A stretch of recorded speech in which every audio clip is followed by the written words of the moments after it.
বিচাৰিছো বিবেকক উদ্ধগামী কৰা আৰু মনক অধ্যগামী কৰা। এয়া হৈছে আমাৰ মানৱ জীৱনত মনটো আগবাঢ়ি যায়, সেইকাৰণে বিবেক সদায় অধ্যগামী হৈ থাকে। আমি মনেৰে চিন্তা কৰোঁ, মনেৰে ভাৱনা কৰোঁ, মনেৰে কাম কৰোঁ, আৰু সেইকাৰণে আমি প্ৰতি খোজতে উজুতি খাব লগা হয়। যেতিয়া আমি মনক দমন কৰিব পাৰিম, বিবেকক উদ্ধগামী কৰিব পাৰিম, আৰু যেতিয়া আমাৰ বিবেকেৰে আমি শাসন হ'ম, বিবেকেৰে যেতিয়া আমি পৰিচালিত হ'ম, বিবেকেৰে যেতিয়া আমি ন্যায় অন্যায় বিচাৰ কৰিব পাৰিম, তেতিয়াহে আমাৰ ভাগৱতে কামত আহিব।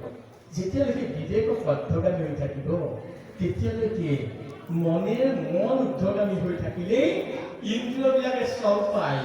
আমাৰ 10 ইন্দ্ৰিয়ৰ ৰজা হৈছে মন, আৰু ৰজাই যিটো নিৰ্দেশ দিব প্ৰতিটো ইন্দ্ৰিয়ই তাকে কামলৈ আৰম্ভ কৰি দিয়ে।